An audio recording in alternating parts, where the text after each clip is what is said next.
safer world is possible, and together we can and will make it happen. Thank you.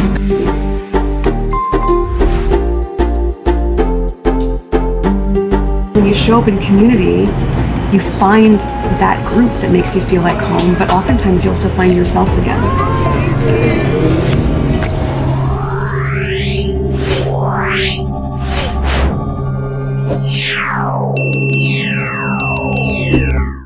Jack, let's bring you in at this stage. Do you think they would have been wise to stay indoors this weekend? I mean, I do see what she's saying, but I don't feel that where they are, they need to be sort of locked away and hidden out of sight. I don't see why. He's in America. He's going by what the Americans are doing. He was wearing a poppy. I don't think anybody else was. From all the photos I've seen, I think he was the only one with a poppy on. Yes, they do have Veterans Day on the 11th. Obviously, we have Remembrance Day, but they in America tend to wear poppies. I think it's more on the Memorial Day, which is, I think, late May, if I'm right in saying. So Meghan was doing nothing wrong. Harry was doing nothing wrong. I mean, Harry wasn't out, on the 11th having a massive party. Harry's the only member of the royal family that's actually currently served in a war. So none of the other royal family have actually served. So I think if anything, Harry knows what he's doing more than most. He's been there. He's seen the conflict. He's seen what it's done to people. So I don't think that he would have sort of gone out thinking, oh, I don't really care about anything. He does care, very much so. And knowing Harry, knowing how much he does care, I don't think that they have done anything. I mean, it was a Saturday night. He was invited to a party that they've said yes to attend to. And I'm sure people would have said, oh, what's the poppy all about? Why are you wearing it now? And, he would have had that conversation. So if anything, he's actively showing that he was wearing the poppy, and he can actively talk about what's going on here in England. The Duke and Duchess of Sussex's story is more than a royal tale. It's a global phenomenon about love, family, and the search for meaning. But it's also a story of how the modern media machine can turn lives upside down. Since their relationship became public, Harry and Meghan have faced relentless, often distorted scrutiny. The consequences are real, threats to their safety, mental health, and peace. At its core, this is a human story. Two people in love, trying to build a life under extraordinary circumstances. Let's look beyond the headlines and see the real story. Harry and Meghan's only crime was seeking peace and purpose outside the royal system. They wanted to protect their family from the same press that haunted Princess Diana, and to be financially independent. Yet their choices were framed as betrayal, and their offer to serve the Queen while being independent was rejected. In seeking privacy, they faced even more scrutiny. Every move criticized, every word doubted. Their decision was about self-preservation, not attacking the monarchy. For that, they should be commended, not condemned. The media's treatment of the Sussexes is riddled with double standards. Meghan was criticized for cradling her baby bump. Other royals were praised for the same gesture. When Harry and Meghan signed media deals, they were accused of cashing in, while other royals' business ventures were celebrated. The hypocrisy is staggering. The rules are different for the Sussexes. Privacy is another area. Harry and Meghan's requests are mocked, while other royals' legal actions for privacy are supported. When the Sussexes defend themselves, they're called litigious. When others do, it's justified. This isn't accidental. It's a strategy to isolate them and turn public opinion. By highlighting their flaws and ignoring similar actions by others, the media distorts reality. This serves powerful interests and protects the monarchy by deflecting criticism. The public deserves the full picture, not a curated tabloid narrative.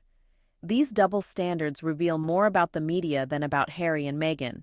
It's time to demand fair, unbiased reporting. Only then can we see the truth behind the headlines. The campaign against Meghan has been systematic and brutal, using classic smear tactics.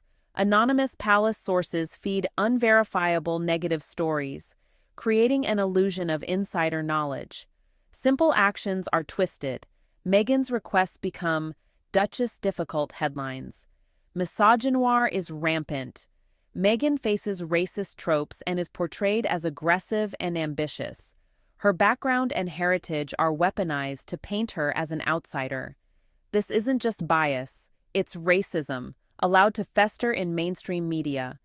Every detail, from her clothes to her parenting, is criticized, creating a sense she can do nothing right. This death by 1,000 cuts shapes public perception and normalizes cruelty. It distracts from real issues, like media ethics and institutional problems. The goal: drive the Sussexes out of public life or discredit them. The press wants to maintain the status quo, and Harry and Meghan threaten that. Their outspokenness is met with a media onslaught designed to silence them. It's a David and Goliath struggle, with tactics that are deeply damaging. To understand Harry, look to the past. He watched his mother, Diana, suffer under the same media machine. Diana and Meghan, both outsiders, were celebrated at first, then attacked when they asserted independence. Harry's greatest fear was history repeating itself, and he saw the same patterns with Meghan. Diana's popularity and compassion made her a target. The press built her up, then tore her down. The emotional toll was immense. Harry witnessed it as a child. His decision to step back was a direct response to this history. He refused to let his wife endure the same fate. This isn't about selfishness or celebrity. It's about breaking a cycle of abuse. The media ignores these parallels, framing Harry's actions as betrayal instead of protection.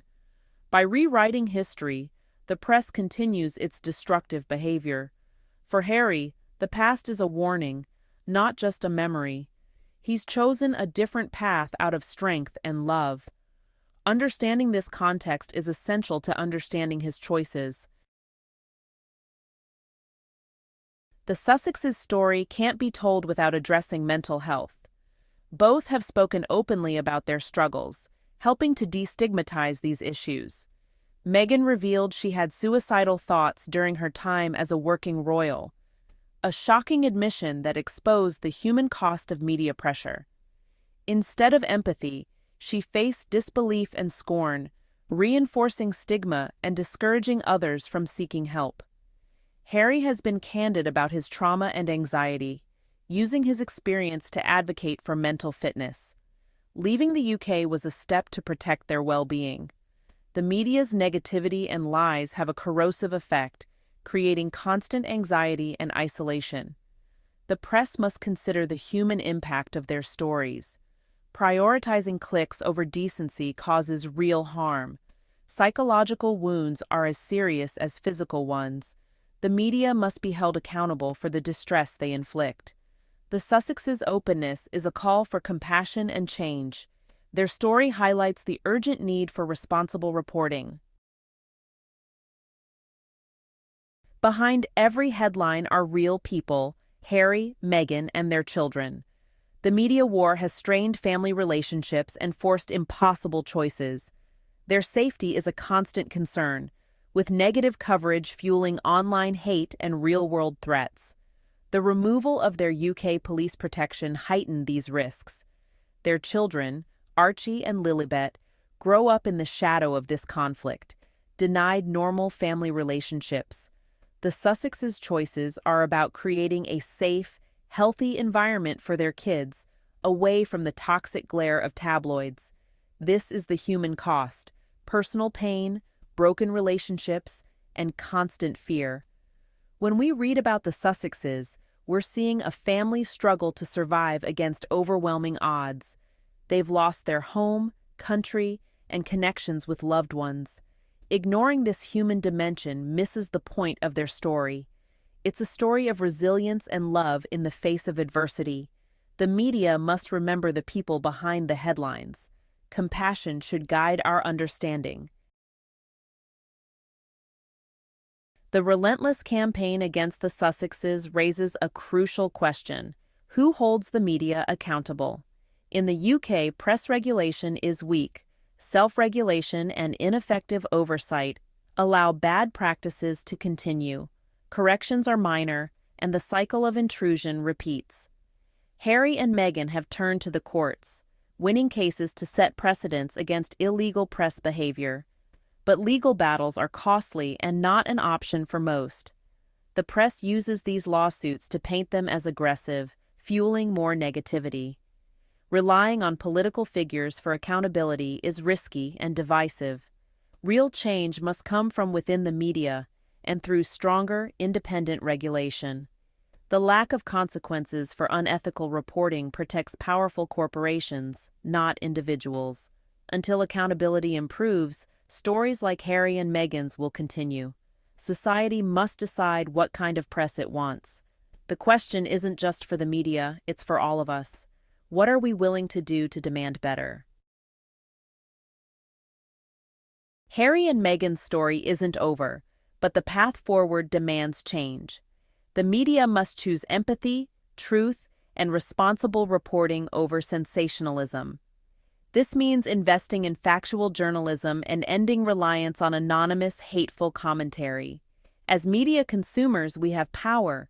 Support ethical outlets, reject those trading in hate, and call out bias. Our choices can create a market for compassion and truth. Harry and Meghan are building a new life, focused on family, charity, and telling their own story. Taking control of their narrative is an act of self-preservation and empowerment. They show it's possible to find peace outside the old system. The plea is simple: let them live, let them raise their children in peace, and judge them on their actions, not media caricatures. The Sussex media circus has gone on too long. It's time for fairness, balance, and decency. Harry and Meghan deserve better. We all deserve a better media.